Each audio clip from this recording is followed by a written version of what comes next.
Philip was the fifth apostle to be chosen, being called when Jesus and his first four apostles were on their way from John's rendezvous, meeting or appointment on the Jordan to Cana of Galilee. Since he lived at Bethsaida, Philip had for some time known of Jesus, but it had not occurred to him that Jesus was really a great man until that day in the Jordan Valley when he said, "Follow me." Philip was also somewhat influenced by the fact that Andrew, Peter, James, and John had accepted Jesus as the deliverer. Philip was 27 years of age when he joined the apostles. He had recently been married, but he had no children at this time.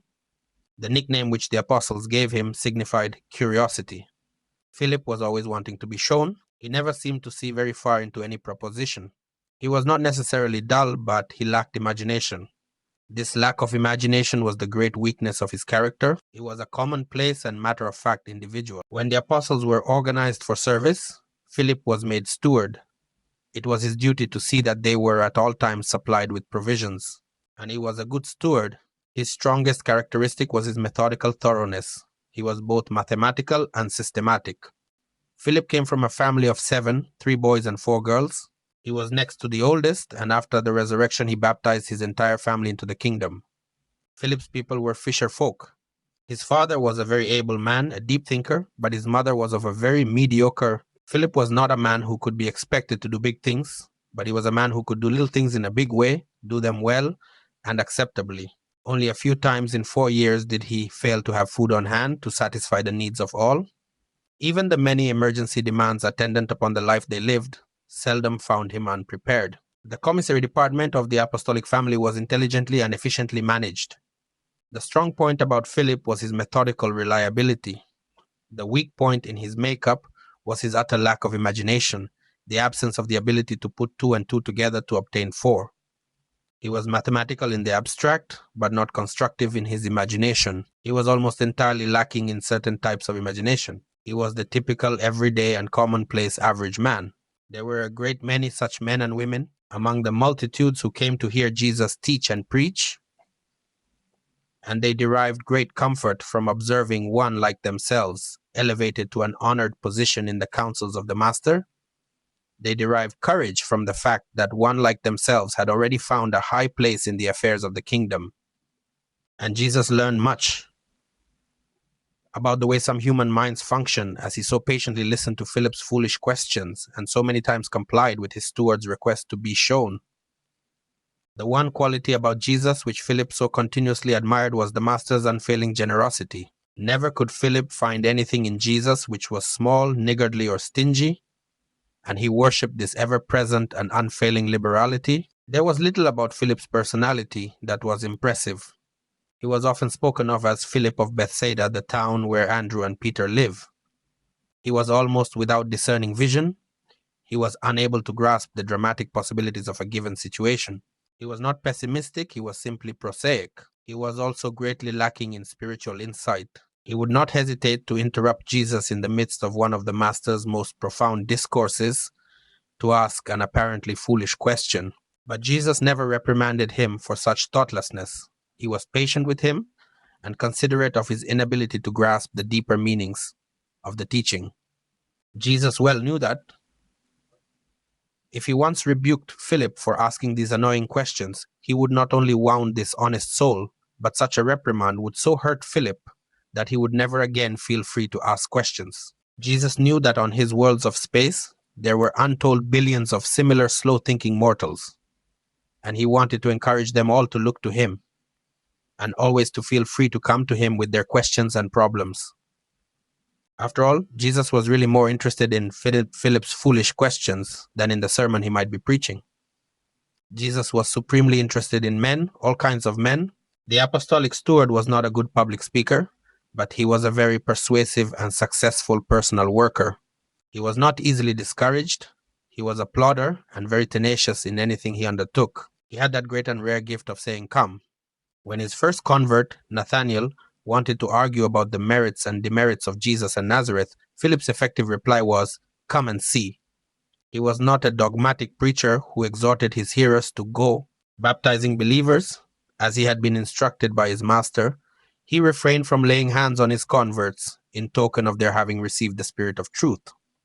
This was done by Peter and John, who presently came down from Jerusalem to observe his work in behalf of the Mother Church. Philip went on through the trying times of the Master's death, participated in the reorganization of the 12, and was the first to go forth to win souls for the kingdom outside of the immediate Jewish ranks, being most successful in his work for the Samaritans and in all his subsequent labors in behalf of the gospel. Philip's wife, who was an efficient member of the women's corps, became actively associated with her husband in his evangelistic work after their flight from the Jerusalem persecutions.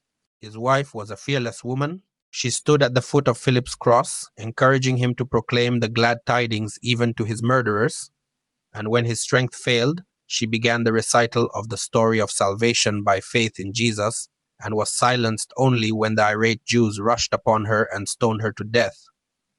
Their eldest daughter, Leah, continued their work, later on becoming the renowned prophetess of Hierapolis. Philip, the one-time steward of the 12, was a mighty man in the kingdom, winning souls wherever he went, and he was finally crucified for his faith and buried at Hierapolis.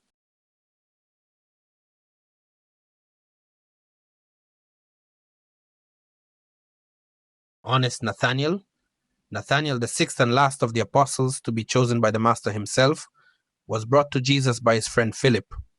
He had been associated in several business enterprises with Philip, and with him was on the way down to see John the Baptist when they encountered Jesus. When Nathaniel joined the apostles, he was 25 years old and was the next to the youngest of the group. He was the youngest of a family of 7, was unmarried, and the only support of aged and infirm parents with whom he lived at Cana. His brothers and sister were either married or deceased, and none lived there. Nathaniel and Judas Iscariot were the 2 best educated men among the 12. Nathaniel had thought to become a merchant. Jesus did not himself give Nathaniel a nickname, but the 12 soon began to speak of him in terms that signified honesty, sincerity. He was without guile, and this was his great virtue. He was both honest and sincere. The weakness of his character was his pride. He was very proud of his family, his city, his reputation, and his nation, all of which is commendable if it is not carried too far. But Nathaniel was inclined to go to extremes with his personal prejudices. He was disposed to prejudge individuals in accordance with his personal opinions. He was not slow to ask the question, even before he had met Jesus, can any good thing come out of Nazareth? But Nathaniel was not obstinate, even if he was proud. He was quick to reverse himself when he once looked into Jesus' face. In many respects, Nathaniel was the odd genius of the 12. He was the apostolic philosopher and dreamer, but he was a very practical sort of dreamer. He alternated between seasons of profound philosophy and periods of rare and droll humor. When in the proper mood, he was probably the best storyteller among the 12. Jesus greatly enjoyed hearing Nathaniel discourse on things both serious and frivolous. Nathaniel progressively took Jesus and the kingdom more seriously, but never did he take himself seriously. The apostles all loved and respected Nathaniel, and he got along with them splendidly, excepting Judas Iscariot. Judas did not think Nathaniel took his apostleship sufficiently seriously, and once had the temerity to go secretly to Jesus and lodge complaint against him. Said Jesus, Judas, watch carefully your steps. Do not over-magnify your office. Who of us is competent to judge his brother? It is not the Father's will that his children should partake only of the serious things of life. Let me repeat. I have come that my brethren in the flesh may have joy, gladness, and life more abundantly. Go then, Judas, and do well that which has been entrusted to you, but leave Nathanael your brother to give account of himself to God. And the memory of this, with that of many similar experiences, long lived in the self-deceiving heart of Judas Iscariot. Many times, when Jesus was away on the mountain with Peter, James, and John, and things were becoming tense and tangled among the apostles, when even Andrew was in doubt about what to say to his disconsolate brethren, Nathanael would relieve the tension by a bit of philosophy or a flash of humor, good humor too. Nathanael's duty was to look after the families of the 12. He was often absent from the apostolic councils, for when he heard that sickness or anything out of the ordinary had happened to one of his charges, he lost no time in getting to that home. The 12 rested securely in the knowledge that their family's welfare was safe in the hands of Nathanael. Nathanael most revered Jesus for his tolerance. He never grew weary of contemplating the broad-mindedness and generous sympathy of the Son of Man. Nathaniel's father, Bartholomew, died shortly after Pentecost, after which this apostle went into Mesopotamia and India, proclaiming the glad tidings of the kingdom and baptizing believers. His brethren never knew what became of their one-time philosopher, poet, and humorist. But he also was a great man in the kingdom and did much to spread his master's teachings, even though he did not participate in the organization of the subsequent Christian church. Nathaniel died in India. This is the story about two of Jesus' disciples, Philip the curious and the honest Nathaniel. Thank you for listening and watching my contents. Would you mind consider subscribe to my channel? Please can you give it a like and share it with your friends and family? We are aiming to educate you through the words of God.